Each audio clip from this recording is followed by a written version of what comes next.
Is everybody fine today? Energized? Cool. My name is Jouke Roelfzema, and I'm working for the Climate Neutral Group, of course. I'm a carbon advisor. I remember starting here 5 years ago. We were with like 15 people. In the first week, I said to my manager, if we're not doubling impact within 3 years, I'm not here anymore after 3 years. And I'm still here. After 5 years, we are now with 60 people working in the Netherlands and in South Africa. And we are also part of the Antises family of more than 1,000 people with the same goal as I have, making impact. Today, we are here to talk about net zero and about some examples of companies who did the tremendous task to be front runner in their business. But before we start, in the next 45 minutes, we have a small interview with 2 of our clients and 1 of our consultants. But before I start, we will give a little bit of theoretical, or not a theoretical background, but a background on the market of net zero. And therefore, I want to introduce Jono Adams, the Director of Climate Change and Net Zero of the Antises Group. He will tell us a little bit more about the trends and the developments on net zero in Europe. Please give him a warm welcome. Good luck.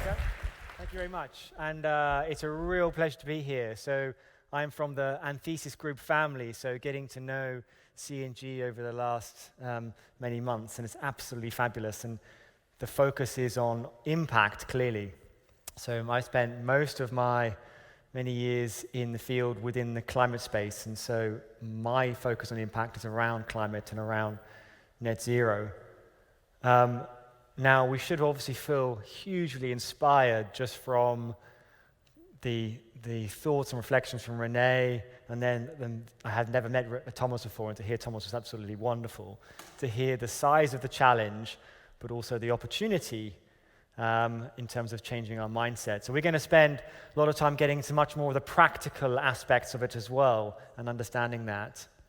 But maybe I can just give a few reflections on the market in Europe. You can hear from my accent, I'm based in the UK.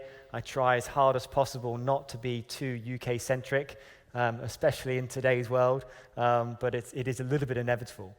But where are we now? We have a huge hurdle to overcome. There are so many sustainability crises, not just the climate one. They're all interacting together. We've got a huge biodiversity challenge. Wider than that, we have sort of a system collapse in nature. And the feedback loops related to those are all accelerating and accentuating the challenge that we have. The position from the physical side of things is something that we are all seeing so easily at the moment. So from a UK perspective, we had the first time this year where we we reached above 40 degrees Celsius, the first time in record. Here in the Netherlands, seeing the change in the seasons and the huge tree damage from the seasons because of the summer and the tree disease increase. We've got in France the huge issues of fires during the summer. Moving out into, we're just hearing this morning on the news about the flooding in Pakistan and how that hasn't just caused a temporary issue. The country is in absolute collapse. From a policy point of view, things are really struggling.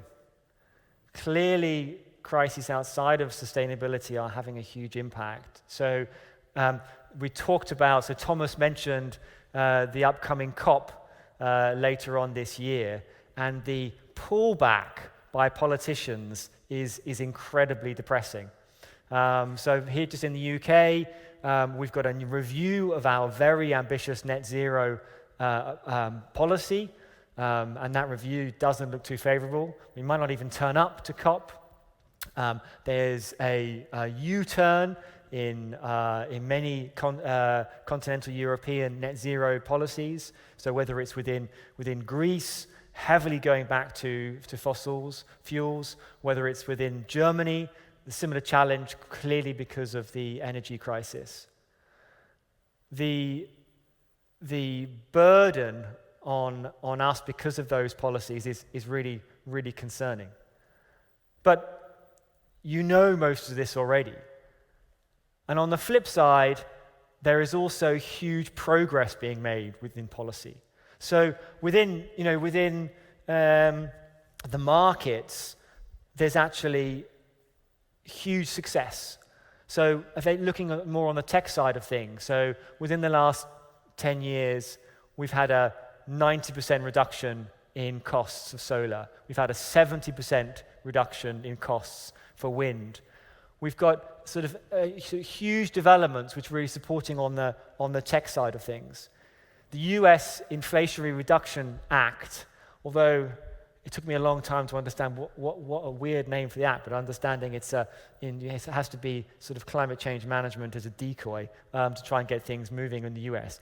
This is the greatest amount of global funding to deal with tackling climate change than ever there was, and that's going to have a huge impact beyond the US, but across the globe.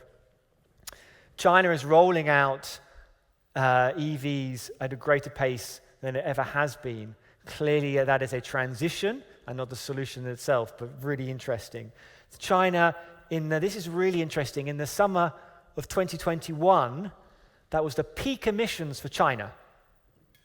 So ever since summer of 2021, the emissions for China have been reducing. That's the longest period of reduction of emissions in China that have been to date.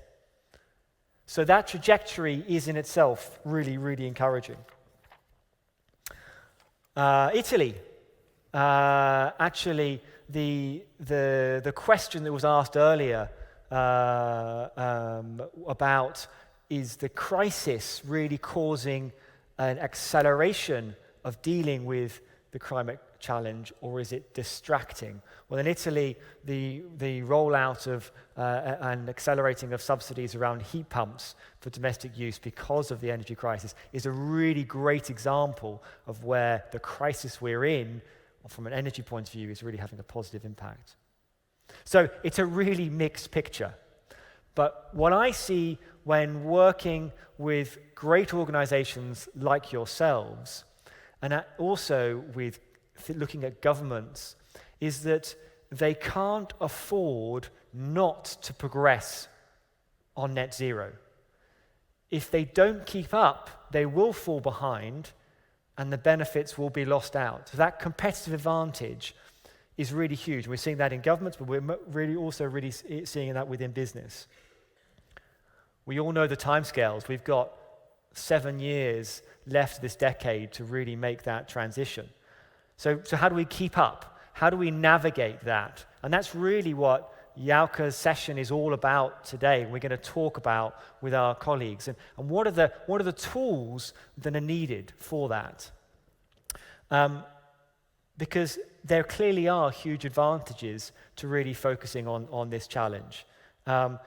Not just mitigating risk, clearly that's a really important thing, but also looking at what that business transformation looks like. And I really want to just spend a moment or so talking about what I think is a pretty impressive and important tool for us to consider. And we'll talk about loads of other actions and activities when we get some of the panel members up. But the tool I want to talk about is collaboration. It's a pretty obvious thing. We're all spending a day collaborating. But actually, what I am seeing, actually more than ever, is the collaboration around sustainability in corporates. So maybe I can just posit a few principles to that collaboration, which I think I'm seeing as being really successful or important to success for net zero action. So first of all, clear objectives and ambitions in mind. So collaboration can very easily be distracting. It can really put you off course. So having a really clear understanding of what collaborating is going to achieve for you. Being authentic to your brand. So we're just talking to someone, Martin, in the coffee sector, and how is what you're doing and what your collaboration is going to be seen as authentic to the purpose of your brand by your customers or your clients. Clearly taking advantage of existing channels. So at Anthesis and C&G, we're really proud to be a B Corp, and that is a great channel for us to collaborate. So let's not create new ones unnecessarily. Let's really understand which ones are helpful and then to utilize that. Avoid duplication. As I said beforehand, there's always that confusion already. And then lastly, which I think is really interesting, is don't forget about your internal peers. You know, we're in an organization with lots of different people, you know, different mindsets. Some very conservative in their way and the view about how to transform your business, your organization. But that collaboration internally to move and challenge and explore collaboratively with those internal peers is really key. I know I have only a few moments, but maybe just to give some examples of where that's happening in practice. So on the retail side of things, we've had the benefit of working with Tesco, a retailer, for a long, long time. And that collaboration with their suppliers, collective buying, collective purchasing, the ability to work together to share those ideas in the knowledge that for Tesco, their sustainability goals cannot be achieved without their suppliers, and flipping that relationship. Within the finance sector, within private equity, which is an area we focus a lot on, is traditionally been an area which has been really reticent. That short-term value, 3 to 5 years of owning an organization, is a real challenge, and that has really shifted because just for the same reason they were nervous about it, through collaboration together as an industry, they've realized that same concern is actually now that same concern for not keeping up with achieving net zero. So they are working as a sector to support each other and to compete with each other to act. We have great fun working with Lego, and we're working on an internal carbon price. Now that's all about the internal collaboration. So Thomas was saying the CFO, the Chief Finance Officer, is the person to speak to. Well, that's exactly the idea of how can you bring some of those conservative members within an organization like procurement, like operations, like the finance business, through a common language of an internal carbon price, making those decisions which bring the long term into the conversation around business. Moving from a view of thinking about ROI, so return on investment, much more to a total cost of ownership. That's very interesting. And then just two more is, a corporate can't see itself in isolation, clearly. And there's a really interesting new dynamic about, those organizations, those corporates wanting to engage within their local community, work with their cities, with regional organizations who are clearly desperate for funding, every year more so. And how can they collaborate to identify carbon projects and finance those? And there's something called authority-based insetting, which is a really cool idea, which has only come out from that collaboration, which previously wasn't there. And finally, there's a really interesting one with the pharma sector. The pharmaceutical sector, is a very cutthroat business, actually quite like the retail sector, where there is a lot of competition, and yet they've been very successful in their something called the PSCI, the Pharmaceutical Supply Chain initiative, and that is actually putting aside the competitive part of their businesses and really working together on how they can engage their collective supply chain through collaboration. So just a few examples of what I think is a tool that is not used enough, and when it is used, it's sometimes used wrongly, is that idea of collaboration.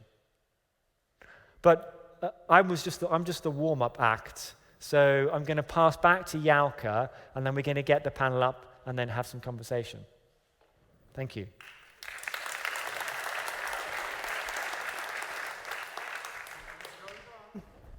I think. Oh. Are you good? Yeah, kind of. Yeah, everything is fine. Thank you very much. Give me an applause. Jono, we were speaking about net zero all the time, but I just realized that we never explained net zero. Can you explain net zero? Just in short, just in one sentence. In one sentence, it's acting now and acting fast to try and deal with the challenge of climate change in a manner which is aligned with the science. Clearly, how fast do we reduce and how quickly? And once we've got to as much reduction as quickly, as much as we can, then how do we use mitigation outside of that value chain? But that indeed is not, but also to be able to do that through that period. So how are you reducing and how are you mitigating outside of your value chain as much as possible? That's net zero. Thank you very much. Do you have already a question to Jono? No, not yet? Okay, perfect. Now I want to move on with our special clients that are here today. And also one of our consultants, and they want to share how they bring their net zero into practice. And I first want to welcome Maaike Koolthof. She's wait, then you can see it. The General Manager of Sustainability of Heerema Marine Contractors. Give her an applause. Hello. Good, thank you. I secondly want to invite Becca Samson of WeTransfer. And of course, our one and only, my favorite colleague, Bas Oteman.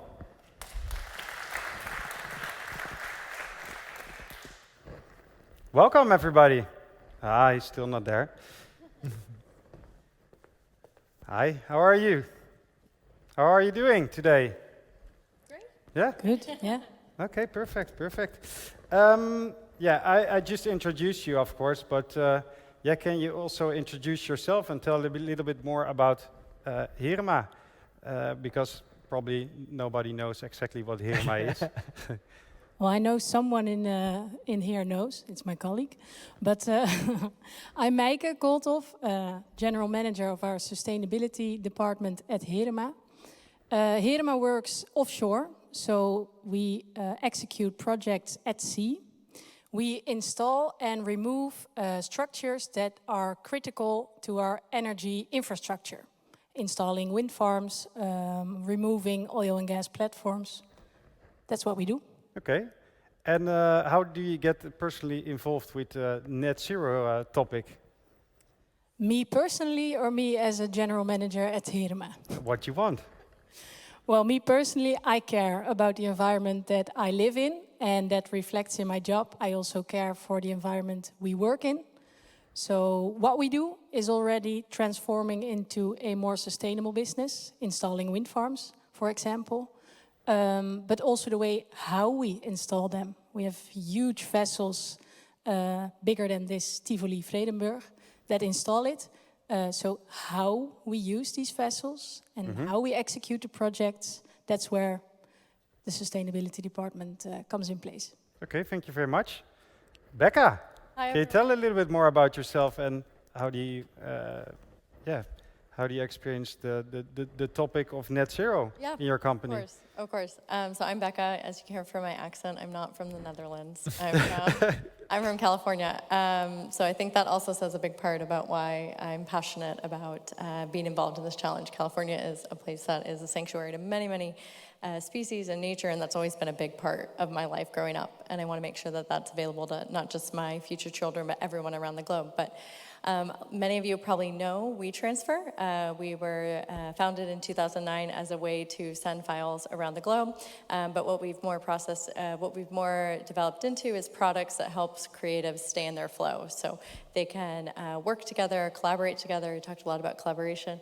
In WeTransfer, they do what they need to do, and then we get out of the way. So we want to inspire creativity, not only in the creative sense, but also in the responsible sense. And there was one more thing I wanted to say, but it's slipping my mind. Oh, we're also a B Corp. That's important. Yeah. So we are also B Corp. When we were founded, we do believe that business is a force for good, but we also believe that a sustainable and responsible business is the only type of business that will be relevant in the future. So that's one of the main reasons we're focused on net zero.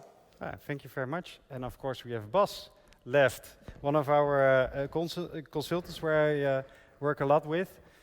You, for example, helped WeTransfer with being climate neutral certified. Can you tell a little bit more about yourself and about your work? Yeah, my name is Bas. I've been working at Climate Neutral Group for about 2.5 years now. One of the first clients, I guess, was WeTransfer. Not necessarily Becca, but you came in afterwards. No, I came out of the food industry. But that industry wasn't moving fast enough for me towards sustainability. So that was why I chose to work at Climate Neutral Group.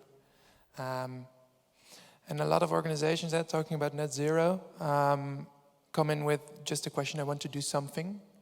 And that's, of course, a good question, and that's my task to help them, or our task to help them with going from something to probably net zero in a quick way, or as quick as possible. Yeah. And WeTransfer was one of those companies, and they chose, and I think Heerema as well, chose the certification as not necessarily as a goal, but as a tool to both have a target and be able to communicate about their efforts. And that's what we do. That's what we help with. Okay, thank you very much. And Maaike, why did Heerema became becoming net zero in the first place? Well, Heerema already highly valued sustainability as a topic for quite some time. That's because we are a family-owned business, and our owner highly values the topic. He wants to take care of the environment. Do you think that's an advantage, being a family-owned business? Could be, depending on your owner.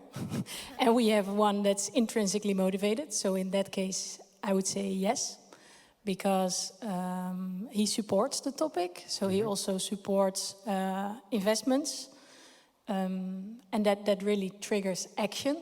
Yeah. So yeah, we that's how we look at the net zero topic. And how we are acting on it is via the sustainability department. We have set targets at a certain point because we believe that we have to act now.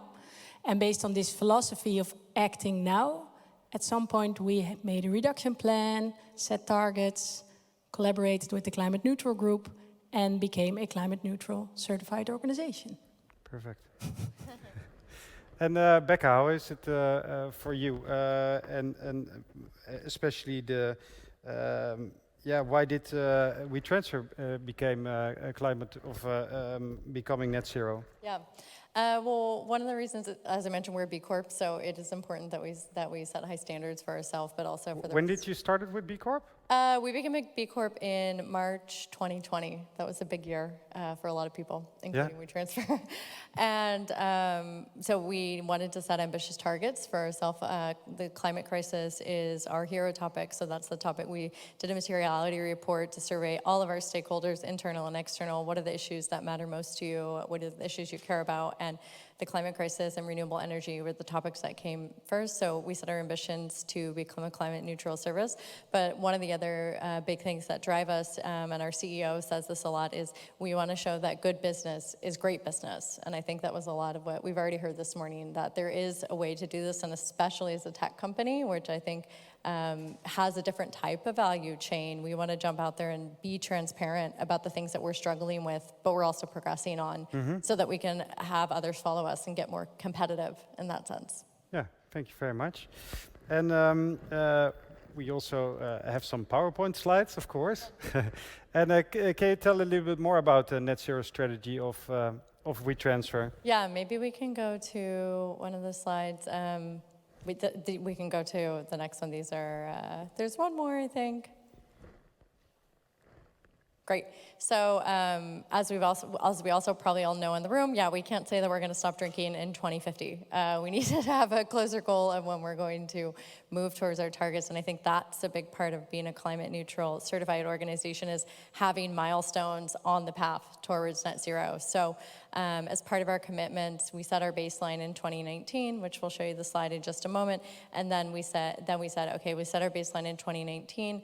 The next target that we're focused on as a business is to reduce our emissions by 30% by 2025. So setting a target that everyone can get on board with, and also setting timelines. And if you can. And how did you came up with the 30%? That might be a question for Bas, because it was before I joined WeTransfer. I think, and that's what we see more often. I think the climate neutral certification asks for 25, or no, for you it's 50%, 49% in 2030. I'm sorry, and you want to be more ambitious. Yeah, always. And that's always better.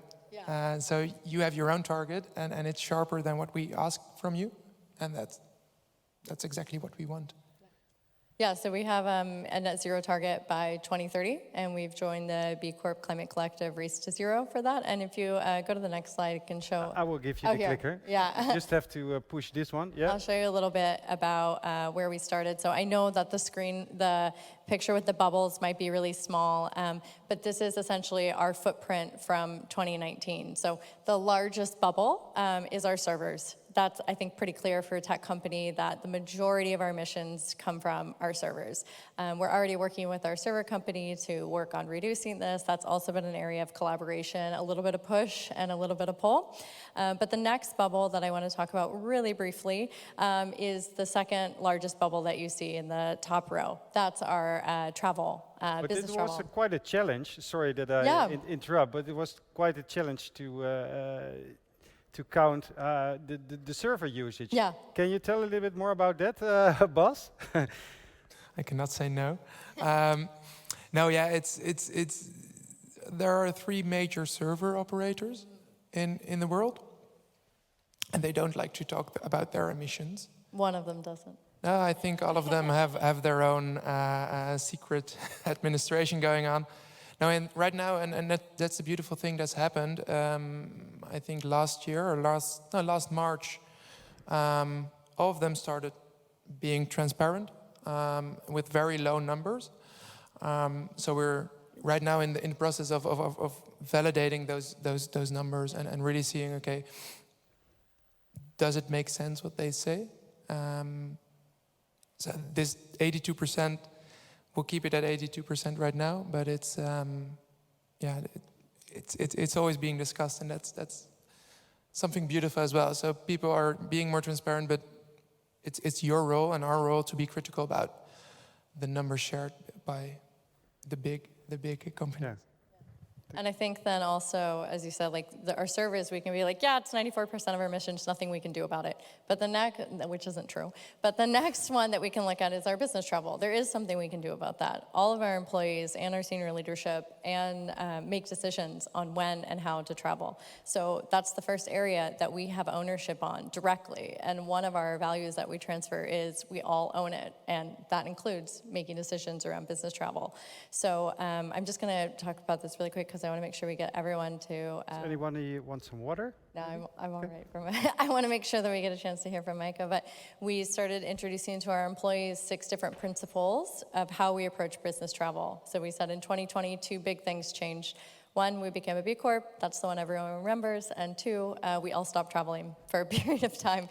now that business travel is starting to return, we need to look at it differently, especially in order to meet our reduction targets, and that's going to include everyone. So I think that's been a big area of our work on making sure that our peers, my peers, know that it's not just me and my colleague reducing the emissions. This is everyone involved in the company when they make a decision on how and when to travel. Yeah, thank you very much.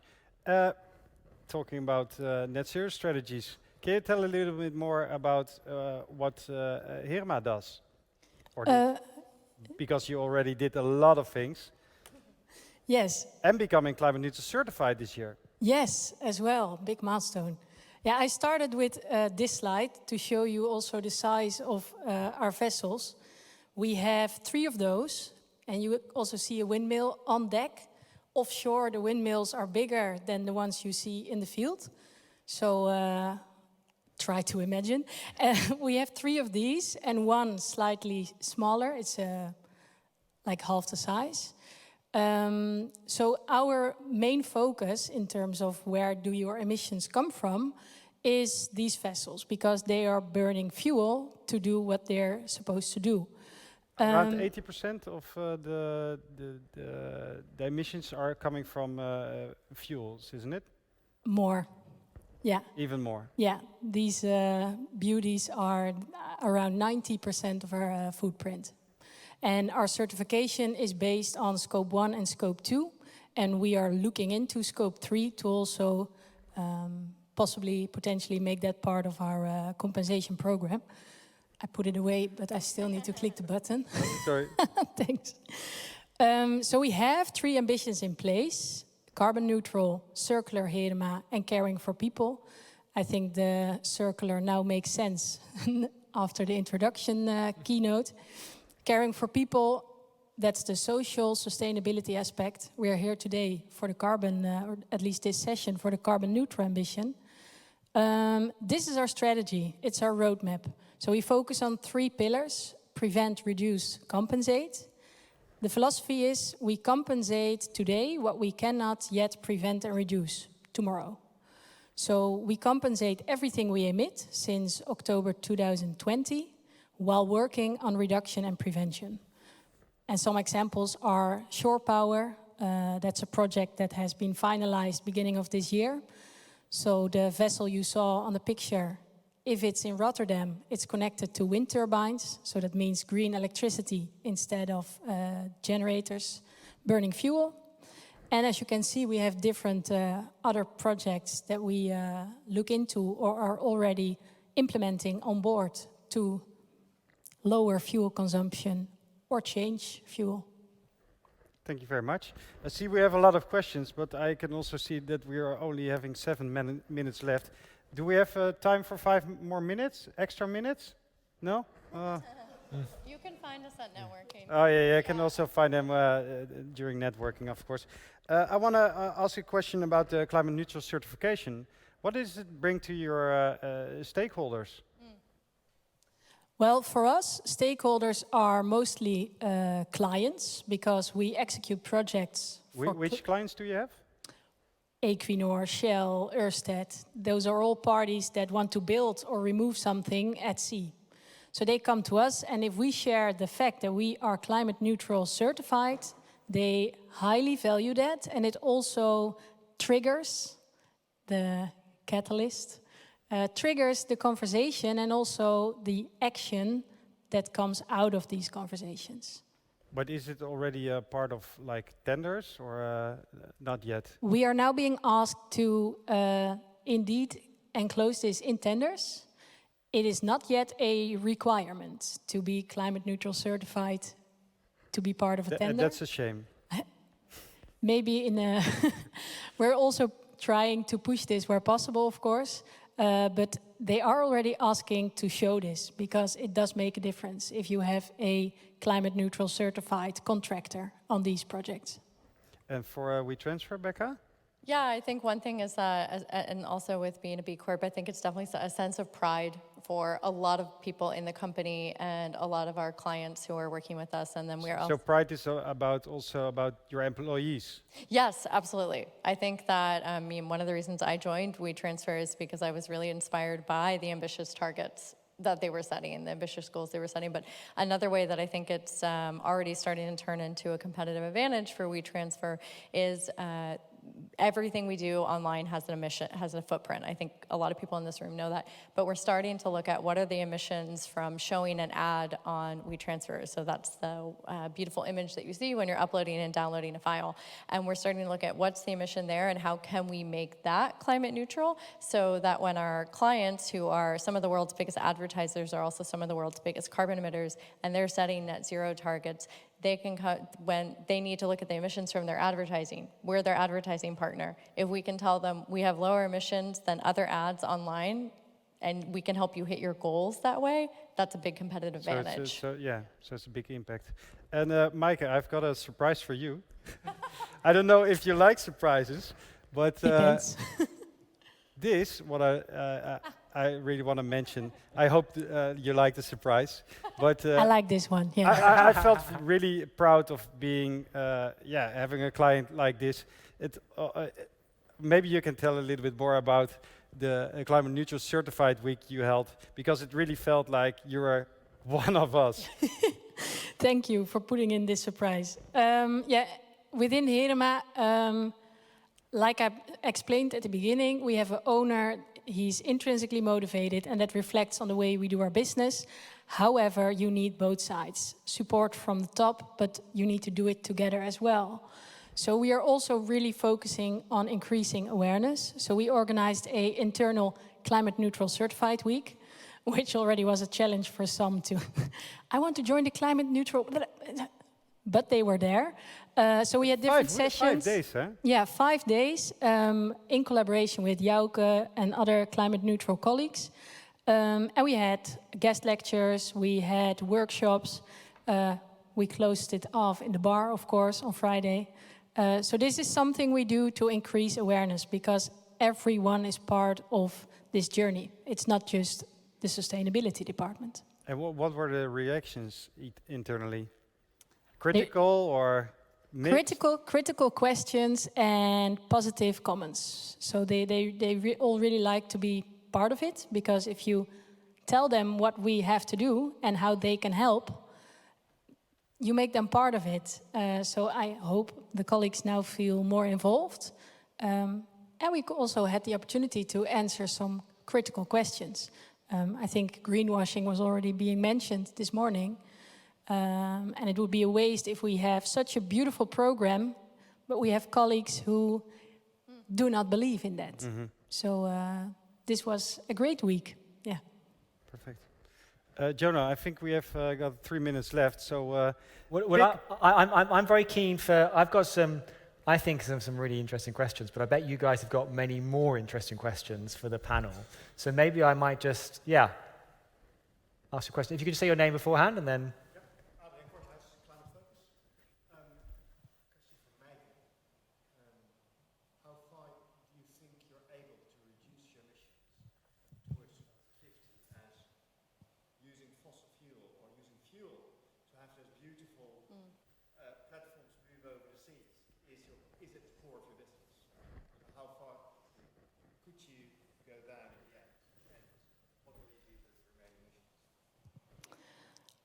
My dream is to have no emissions, and I believe technology and science will get us there.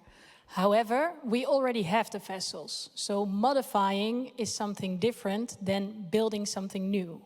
And we have to do modifying as well, and there might be some emissions left because of that.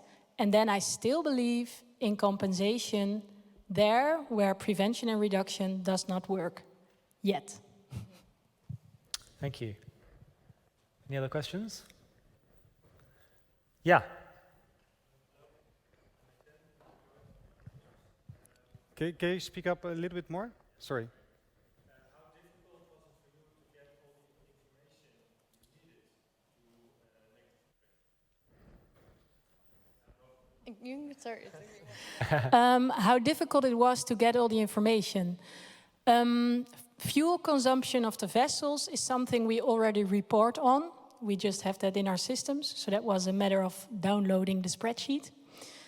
That was done quite easily. However, if you start collaborating on the climate neutral standard, it turns out there are much more aspects you should include. And then the emailing starts. Hi, colleague A, can I have this? Yes, ask colleague B, then he will send you colleague C. So now we're setting up this system where we know directly who to ask. That's, but the first time is a bit more effort for us. Most of the time, if you want to be, for example, climate neutral certified organization, it will take, but it all depends on what kind of organization you have, like 2 to 4 months to collect all the data. The mantra for me is in terms of footprinting or greenhouse gas inventories is this is and is becoming more and more. It's just your standard financial accounting, and that it needs to be done much faster, much more efficiently, and supporting your own sort of management decisions rather than a passive disclosure. And so digitization and the like is going to be critical in making sure that that email trail becomes something which is done in a more efficient way. I think we have to stop already. And I have a lot of questions still to ask, but maybe during the later sessions, you can ask also Maaike or Becca a little bit more about their quest. Last thing I want to ask, do you have any takeaways for this session, or do you want to give advice to other people starting with their net zero strategy? I'll keep it really, really short. Go for good, not perfect. If you have good, then you can just keep tweaking, which I think we do a lot to start getting towards perfect. No one has perfect. Start with good enough and then keep going. Yeah, I would say the same. So let's keep it to that. Just start. Yeah. And you, Bas? Seeing all the clients? Yeah, I'm thinking focus on that reduction part. So your question is great. How long does it take to measure? Sure, but make sure if you measure 80% and you know what to do with that, that's fine. And then what we see with you as well, and probably with your value or your input values as well, improve your data during reducing, and that's the important part. Yeah. Thank you very much for coming. And I will hope it gives you energy to start your own net zero strategy. Thank you for coming. Thanks, everyone.